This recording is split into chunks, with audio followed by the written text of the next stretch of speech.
గౌరవనీయులు రాష్ట్ర ఉప ముఖ్యమంత్రి మిత్రులు శ్రీ పవన్ కళ్యాణ్ గారు, సహచర మంత్రివర్గ సభ్యులు ఫైనాన్స్ మినిస్టర్ కేశవ్ గారు, honourable minister for revenue Shri Satyaprasad గారు, ఆనరబుల్ మినిస్టర్ లోకేష్ గారు, chief secretary to government Neerabh Kumar Prasad గారు, సిసిఎల్ఏ జయలక్ష్మి గారు, సహచర మంత్రివర్గ సభ్యులు డీజీపీ గారు, ఈరోజు ఈ కార్యక్రమానికి మెయిన్ కాన్ఫరెన్సే కలెక్టర్స్ కాన్ఫరెన్స్. అలాంటి కలెక్టర్స్ అందరికీ, సెక్రటరీస్ అందరికీ, అదే మరి మీడియాకు, ఫ్రెండ్స్కి అందరికీ కూడా నమస్కారాలు. ఇప్పుడే పవన్ కళ్యాణ్ గారు కొన్ని విషయాలు మాట్లాడారు, అదే మరి మంత్రులు కూడా మాట్లాడారు. ఇలాంటి కలెక్టర్స్ కాన్ఫరెన్స్లో ఒక దశ దిశ నిర్దేశించడమే కాకుండా గవర్నమెంట్ యొక్క విజన్ కానీ డైరెక్షన్ కానీ మీకు అందరికీ ఎప్పటికప్పుడు తెలియజేయడం, అదే మరి మనం చేసే పనుల కింద ఏం చేశామో అవన్నీ కూడా సమీక్ష చేసుకోవడానికి ఈ కలెక్టర్స్ కాన్ఫరెన్స్ ఉపయోగపడుతుంటాయి. అయితే నార్మల్ స్టేట్లో మనం చేసినప్పుడు చాలా ఈజీగా కూడా ఉంటాయి. ఒక డిస్ట్రక్షన్ జరిగిన తర్వాత మళ్ళీ దాన్ని రీబిల్డ్ చేసేటప్పుడు అనేకమైనటువంటి పెయిన్ పాయింట్స్ ఉంటాయి, సఫరింగ్ కూడా ఉంటుంది, హార్డ్ వర్క్ అవసరం అవుతుంది. అలాంటి పరిస్థితుల్లోనే మనం అందరం కూడా మొదటి కలెక్టర్స్ కాన్ఫరెన్స్ పెట్టుకున్నాం. ఇప్పుడు రెండో కలెక్టర్స్ కాన్ఫరెన్స్ పెట్టుకొని 6 నెలల్లోనే మనం సమీక్ష చేసుకుంటున్నాం. ఎప్పుడు కూడా ఒక పక్క క్రైసిస్ ఉంటుంది, క్రైసిస్లో కూడా ఆపర్చునిటీస్ ఉంటాయి. నేను I strongly believe that every crisis is an opportunity. How to convert that opportunity is the leadership.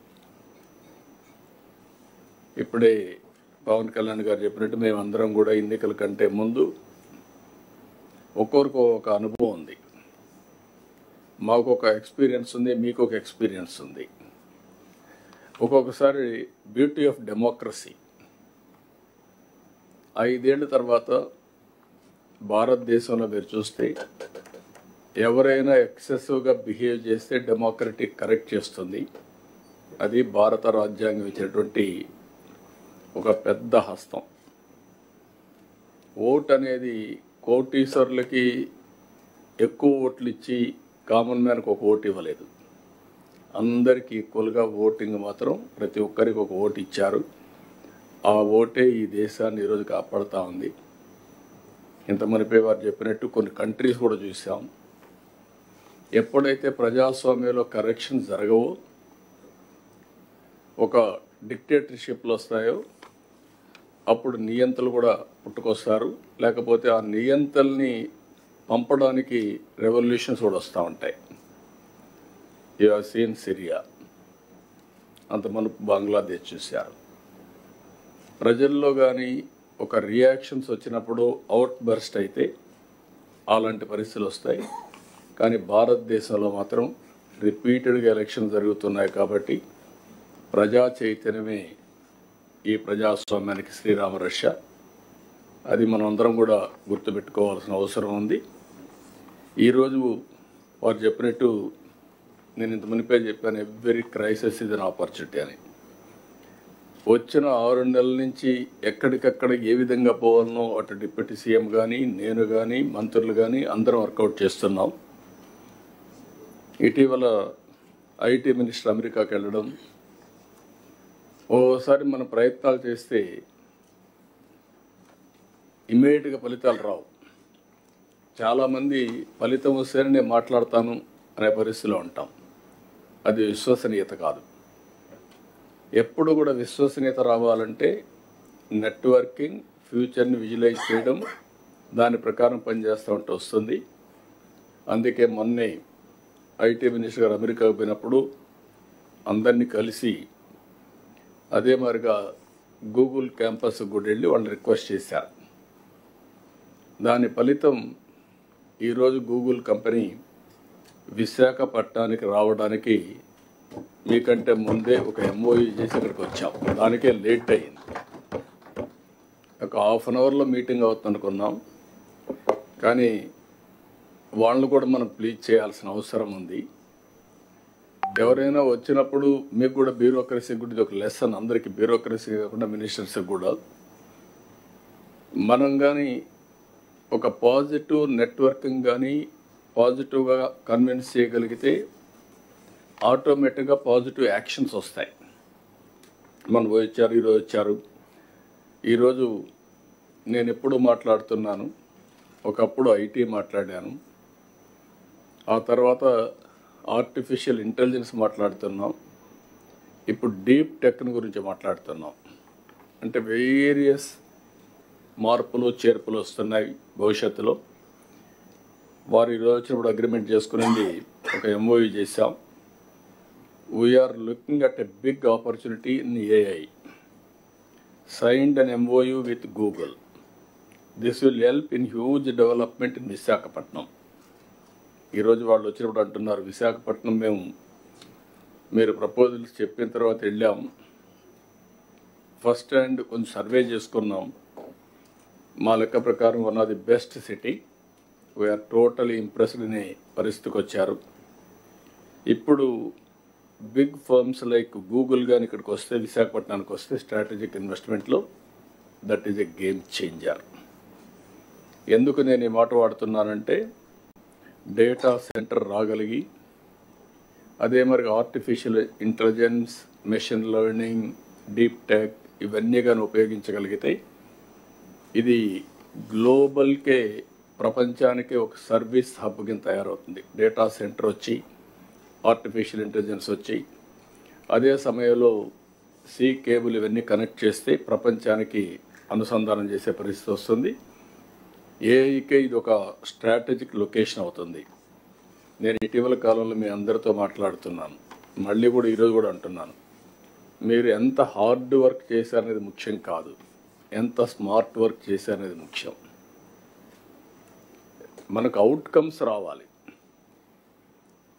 మనం కష్టపడి పనిచేస్తున్నాం, ఫలితాలు లేకపోతే దానివల్ల ఏది రాదు. అందుకే నేను కూడా రాష్ట్రాన్ని ఒక నాలెడ్జ్ సొసైటీగా తయారు చేయాలని. Knowledge economy is different, knowledge society is different. రేపు రాబోయే రోజుల్లో ప్రజలు కూడా హార్డ్ వర్క్ చేయడం కాకుండా స్మార్ట్ వర్క్ చేసే పరిస్థితి రావాలనుకుంటున్నాం. దానికి కావాల్సిన నాలెడ్జ్ సొసైటీగా తయారు చేయడం. ఇది వచ్చిన తర్వాత మళ్ళీ మీ అందరికీ ఎందుకు చెప్తున్నారంటే, మొన్నే ఆర్టీజీఎస్తో గూగుల్ ఒక ఒప్పందం చేశారు.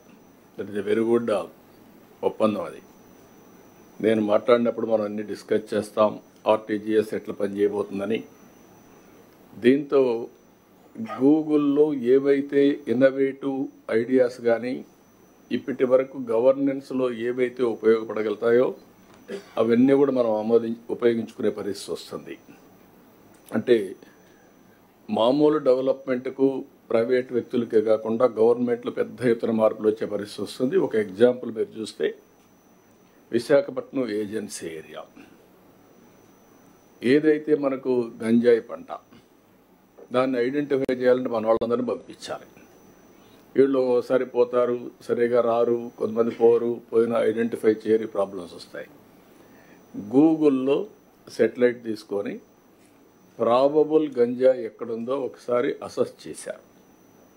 ఒక 4,000 ఎకరాల్లో ఉందని ఒక అసెస్ చేశారు. 4,000 ఎకరాలని మ్యాపింగ్ చేయడానికి డ్రోన్స్ పంపిస్తున్నాం.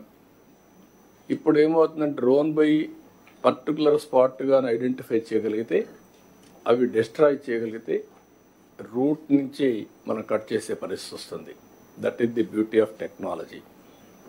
ఇప్పుడు ఇంకొక పక్కన గూగుల్ ఒక ప్రోడక్ట్ తయారు చేశారు. ఆ ప్రోడక్ట్ మీరు చూస్తే సాయిల్ టెస్టింగ్ కూడా, soil health. Plant health, crop yield కూడా తయారు చేసే పరిస్థితికి వచ్చారు. వేరియస్ అప్లికేషన్స్ ఉన్నాయి, విల్ టాక్. ఇలాంటి వండర్ఫుల్ అకేషన్లో గుర్తుంటుంది 11వ తారీఖున కలెక్టర్స్ కాన్ఫరెన్స్. అదే రోజున గూగుల్తో MOU చేశాం. This is historic moment. That is a good news మీకే కాకుండా రాష్ట్రానికి కూడా, రాష్ట్రం నుండి యువతకు కూడా. ఇప్పుడు ఇక్కడికి వచ్చినప్పుడు ఇంత మునిపే నేను చెప్పాను, 5వ తారీఖున మనం మొదటి కలెక్టర్స్ కాన్ఫరెన్స్ పెట్టుకున్నాం.